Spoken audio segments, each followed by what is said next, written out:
Ya, jadi sebetulnya gini, saya mau cerita soal Gen Z-nya ya. Jadi kan Gen Z ini kan populasinya besar ya, milenial dan Gen Z ini besar. Tapi ada satu hal yang orang tuh jarang tahu bahwa sebetulnya masalahnya Gen Z sekarang itu jauh lebih berat dibandingkan dengan generasi sebelumnya.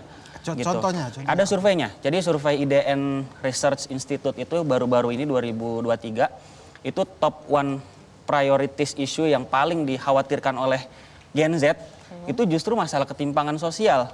Baru diikutin mental health, diikutin pendidikan, baru diikutin kemudian teknologi, baru partisipasi. Jadi yang pertama itu masalah sosial ekonomi.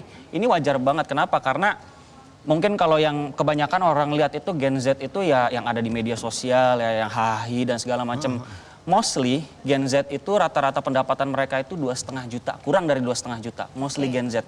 Itu hasil surveinya seperti itu. Jadi sebetulnya makanya kemudian mereka wajar kalau mereka betul melihat sekali. Makanya pendekatannya itu harus gagasan. Makanya ini kan situasi yang berubah, masalah hidup makin berat. Makanya perubahan itu jadi matters. Jadi sangat relevan. Perubahan itu kan inovasi. Dalam bisnis kita berinovasi itu ada inovasi. Ekosistem berubah, bisnis berubah. Betul. Sama ketika dalam masalah sosial ini makin kompleks berarti butuh inovasi gitu. Makanya dan saya kira di Amin ini sirkulasi idenya tuh bagus banget gitu. Nah kemudian begini Mas Gredi, bicara sosial tadi dia tidak terlepas dari media sosial dan segala macam. Apalagi Gen Z itu pengguna sosial media mungkin tertinggi. Paling banyak di antara kita semua yang ada kategori generasi ini. Sosok Amin itu seperti apa dilihat sama Gen Z di sosial media? Ya jadi menarik ya, kemarin tuh saya cek di X ya. Itu ada polling-polling yang jadi kalau misalnya mau milih pemimpin pakai vibes ya. Suasana vibes gitu ya. Misalnya gini, ini kalau misalnya ada polling gini, capres mana yang akan survive commuting Bogor Sudirman terus transit Manggarai. Ini satu pemandangan yang biasa banget nih kalau kebanyakan Gen Z terutama di Jabodetabek mereka berangkat dari pinggiran kota Bogor, Depok, Tangerang, Rangkas Bitung itu kan dahsyat itu ya. Capeknya luar biasa bisa 2 jam sendiri. Itu menarik ternyata kebanyakan dan kita tahu media sosial itu kebanyakan milenial dan Gen Z itu mempersepsikan Anies yang bisa survive. Naik KRL kemana-mana. Transit di termasuk yang menarik itu. Berdasarkan apa tuh Mas? Mungkin kalau saya duga ini sebenarnya karena kebijakan Pak Anies ya. Vibes. Jadi kebijakan Pak Anies sebelumnya ya kan di Jakarta beliau membangun transportasi publik ya kan. Dan itu kemudian jadi semacam persepsi yang kebangun oleh para anak-anak muda ini bahwa ternyata Pak Anies ini yang pro transportasi publik. Sehingga Pak Anies lah yang dipersepsikan survive untuk bisa commuting. Dan mungkin karena dipersepsikan survive karena Pak Anies itu tipe orang yang tidak takut ketemu orang. Betul, itu juga. Jadi kalau berdesak-desakan tuh Pak Anies itu bukan tipe yang risih gitu. Apa adanya aja. Sama yang menarik ya. Jadi ada satu tweet. Jadi kalau misalnya di antara 3 capres ini siapa yang paling tidak mungkin melakukan mansplaining? Mansplaining tuh kayak laki-laki yang merendahkan perempuan. Ternyata Anies yang dianggap tidak akan melakukan itu. Jadi sebenarnya secara isu itu deket banget, lingkungan itu deket, bahkan ada polling kalau capres yang nggak akan pakai galon sekali pakai. Galon sekali pakai kan itu kan bikin sampah ya, banyak sampah itu Anies. Jadi isu-isu anak muda itu deket banget dan hal-hal itu memang sangat berpengaruh ya buat Gen Z ya. Sekali, sangat berpengaruh. Termasuk sebenarnya bukan hanya Gen Z-nya aja tapi milenial juga, mostly milenial juga sama karena kan milenial dan Gen Z ini kan mereka digital native ya, orang yang memang tumbuh sebagian besar hidupnya itu digital, beda dengan misalnya boomers atau X yang mereka itu imigran, jadi mereka yang dari awalnya non digital baru bermigrasi ke digital gitu. Jadi mereka mencari isu yang dekat sehari-hari dengan sangat yang mereka lakukan gitu ya. Sangat personal sekali. Dan untuk masalah isu yang dekat sehari-hari dengan kita ini. Kali ini karena kita tema tentang Gen Z mau curhat, di studio ini juga sudah hadir teman-teman yang mau curhat. Teman-teman dari Gen Z dan millennials yang hadir di sini yang silakan ada yang mau curhat mungkin, ada yang silakan mau angkat tangan. Ya. Nanti kami persilakan. Ada yang mau curhat mungkin? Silakan.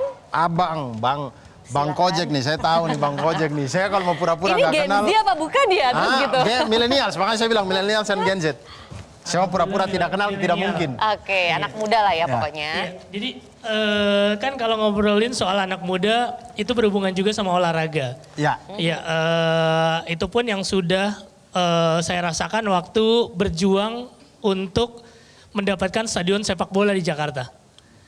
Jadi di sebelum Pilgub DKI udah beberapa kali janji gubernur untuk membangun stadion tapi nggak terrealisasi. Padahal stadion itu bukan cuma tempat menonton atau bertanding sepak bola, tapi di situ ada semangat kebangsaan karena di tahun 1928 itu Muhammad Husni Tamrin menyerahkan uangnya 2.000 gulden untuk membangun salah satu stadion, itu namanya VIJ, Football Indonesia Jakarta. Itu karena pribumi nggak boleh main bola di lapangan Belanda. Nah akhirnya itulah cikal bakal lahirnya Persija Jakarta. Nah Persija Jakarta dan pertandingan pertama yang dibuat di stadion itu, kick off pertamanya ditendang langsung sama Bung Karno. Yang waktu itu Muhammad Husni Tamrin menjemput Bung Karno dari tempat yang diasingkan, datang ke stadion sepak bola, dia nggak ngomong apa-apa, cuma kick off. Itu pertanda proklamator kita sudah hadir di tengah-tengah kita kembali setelah diasingkan. Jadi semangat anak muda itu, politik dan sepak bola itu udah sejauh itu. Baik. Nah akhirnya ada stadion PIJ, terus juga Bung Karno memberikan lapangan Ikada, tapi lapangan Ikada berganti jadi Monas, digantikan Persija main di Menteng, Menteng digusur juga jadi taman, akhirnya Persija berkandang di Lebak Bulus berganti jadi stasiun MRT, janji diganti tapi belum ada, kita punya GBK tapi itu stadion punya Indonesia. Jadi Persija dan sepak bola Jakarta tidak punya kandang. Tidak punya kandang dan akhirnya saya ngejar tuh kemana tuh, Anies. Anies memang semenjak di Jakarta itu udah seperti sekarang. Sekarang desak Anies ada, dulu di Jakarta ada namanya Rabu Bersama.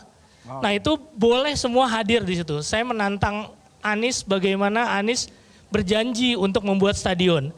Akhirnya saya bikin kontrak politiknya. Saya bikin kontrak politiknya, bertanda tangan saya sendiri, bahwa dari situ juga saya menjelaskan kepada anak muda kayak, ya walaupun lo bukan siapa-siapa, lo akan diterima oleh pemimpin yang benar-benar mau mendengarkan. Akhirnya kontrak politik itu terjadi, saya terus desak, saya terus ketemu Anies, saya tanya stadion-stadion, dan setelah 2 tahun memimpin kan ditinggal tuh wakilnya. Ngeri dong, waduh janjinya teratasi nggak nih gitu kan. Akhirnya terus saya kejar sampai stadion itu selesai, dan Anies menepati janji itu, stadion itu jadi, bukan cuma menepati janjinya sama saya dan warga Jakarta, tapi secara garis besar Anies membayar hutang itu secara lunas untuk Muhammad Husni Tamrin. Itu sih. Jadi anak-anak muda fokusnya di mana, lo harus berjuang dan ketemu pemimpin yang benar-benar amanah, insya Allah Anies Baswedan orangnya. Oke. Mas Giri nanti boleh ditanggepin, tapi kita harus jeda dulu ya Dur ya. Oleh karena itu jangan kemana-mana, tetap di Suara Perubahan. Suara Perubahan.